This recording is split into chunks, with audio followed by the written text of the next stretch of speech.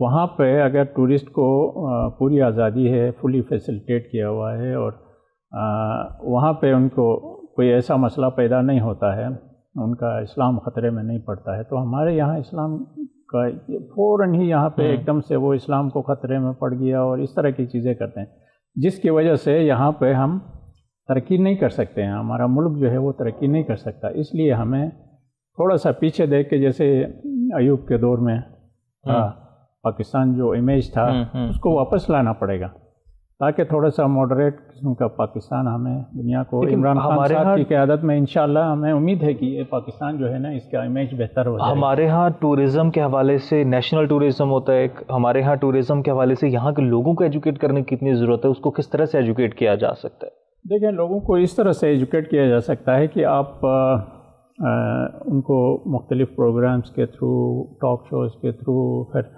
جو religious scholars ہیں ان کو، جیسے ملیشیا نے کیا ہے. ملیشیا نے کیا کیا؟ وہاں پر جب مہاتیر محمد اقتدار میں آئے آج سے 50 سال پہلے، تو ایسی ہی سچویشن تھی جیسے آج کل پاکستان میں ہے. اس نے ایک قانون بنایا، ISA کہتے ہیں، انٹرنل سیکورٹی ایکٹ. اس کے تحت وہ یہ کرتا تھا کہ کوئی بھی غلط آدمی ہے اس کو غلط جگہ پہ ہی بیٹھنا چاہیے، بغیر مقدمہ چلائے. کوئی آدمی بدماشی کرتا تھا، کوئی مولوی فرقواریت پھیلاتا تھا نان مسلمس کے خلاف یا کسی کے خلاف بھی، مطلب یہ کہ اس طرح کی اپنی پولیٹیسائز کرتا تھا یا کچھ اپنی پرسنل گین کی خاطر، اس کو اٹھا کے جیل میں ڈالتے تھے اور بغیر مقدمہ چلائے ساری زندگی وہ جیل میں رہتا تھا، جس کی وجہ سے وہاں پہ امن قائم ہو گیا. ورنہ وہاں 70s میں بڑے فسادات ہو گئے تھے، بہت سارے لوگ مر گئے تھے مسلم اور نان مسلم کے درمیان. مسلم میجورٹی میں ہے لیکن اس کے باوجود وہاں پہ فسادات ہو گئے. اس کے بعد انہوں نے یہ قانون بنایا اور جو مولوی اس طرح کی بدماشی کرتے تھے ان کو اٹھا کے جیل میں ڈال دیتے.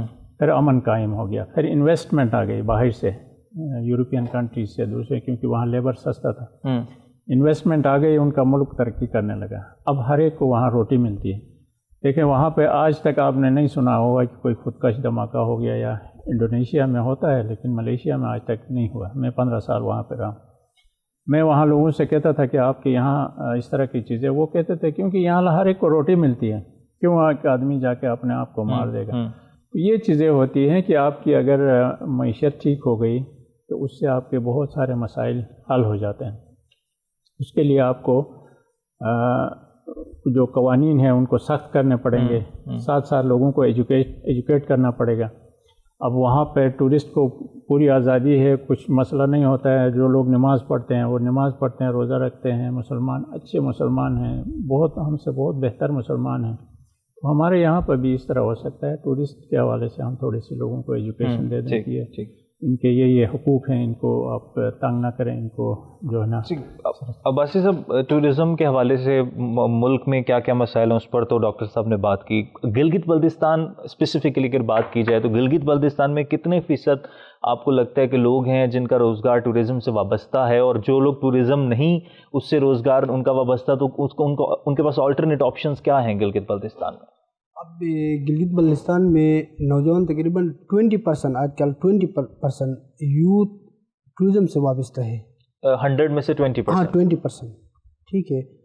ان کا زیادہ ڈپینڈ ہوتا ہے ڈومیسٹک اور انٹرنیشنل ٹورزم پہ، 1-2% انٹرنیشنل ٹورزم وہاں آ جاتے ہیں اور باقی ڈومیسٹک ٹورزم۔ تو اب وہاں ٹورزم پروموٹ کرنے کے لیے ہمارے پاس کمی یہ ہے کہ وہاں کوئی ٹورزم پروموٹ کرنے کے لیے کوئی ادارہ نہیں ہے تعلیمی۔ سب سے پہلے ایک تعلیمی ادارے کو بنا کے وہاں قائم کر کے ہمارے یوتھ کو ٹورزم کے حوالے سے ایجوکیٹ کرنے کی ضرورت ہے۔ اس کے بعد وہاں یہ ماحول سازگار کرنا ٹورزم کے لیے، بھلے وہ لوکل ٹورزم ہو یا نان لوکل ٹورزم ہو، ان کے لیے ماحول سازگار کرنے کی اہم ضرورت ہے، وقت کی ضرورت ہے۔ تو اب ہم سب کو مل کر چاہیے کہ اب کمی گورنمنٹ انشاءاللہ ہم گورنمنٹ بنائیں گے گلگت بلتستان میں، امید خدا پہ رکھتے ہیں، پاکستان تحریک انصاف۔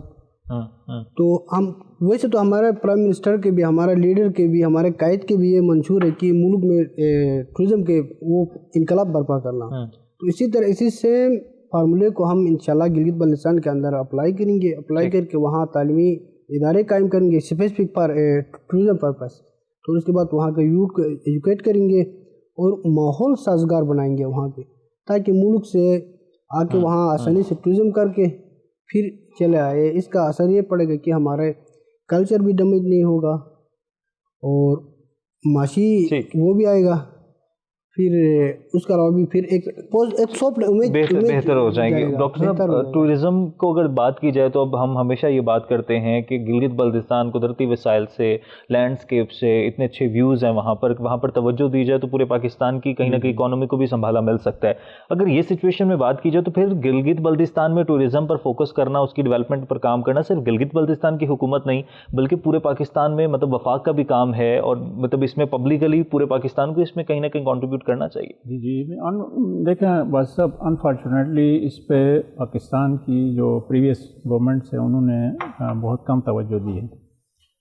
ہم جو ٹورزم فیئر ہوتا تھا لندن میں، جرمنی میں اور دوسری جگہوں میں گیا ہوں، وہاں پارٹیسپیٹ کیا ہے۔ وہاں پہ پاکستان کے کسی حصے سے بھی، نہ پنجاب سے، نہ سندھ سے، نہ بلوچستان سے، کہیں سے بھی کوئی ڈیلیگیشن نہیں آتا۔ واحد جو ڈیلیگیشن پارٹیسپیٹ کرتا ہے وہ گلگت بلتستان سے ہے، حالانکہ یہ کام وفاق کا ہے۔ وفاق کو ان سب کو ڈائریکٹ کرنا چاہے کہ وہ اپنے ڈیلیگیشنز بھیجے، وہاں ٹورزم کو پروموٹ کریں۔ پنجاب میں بھی ہے ٹورزم، اسی طرح سندھ میں آپ کے جو مونجڈارو ہے اس کے حوالے سے وہاں پہ باہر کی دنیا میں کسی کو پتہ نہیں ہے، اس کو پروموٹ کریں۔ اور جیسے ایجپٹ نے کیا ہے، ایجپٹ کے اندر جو ان کی جو آثار قدیمہ ہیں ان کے دیکھنے کے لیے ساری دنیا جاتی ہے، تو ہمارے یہاں کیوں نہیں آتے ہیں؟ اسی طریقے سے بلوچستان میں ہیں، آپ کے KPK میں ہیں، ان کو پروموٹ کرنے کی ضرورت ہے۔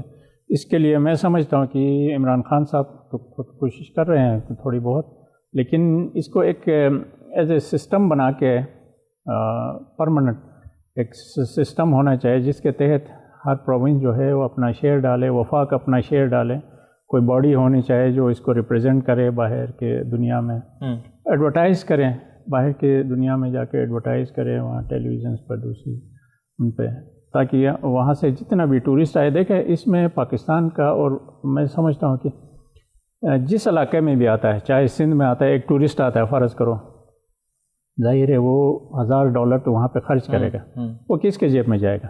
وہاں لوکل لوگوں کے جیب میں جائے گا۔ لوکل لوگوں کے جیب میں جائے گا تو وہاں کی اکانومی جو ہے وہ بہتر ہو جائے گی، لوگوں کو روزگار ملے گا۔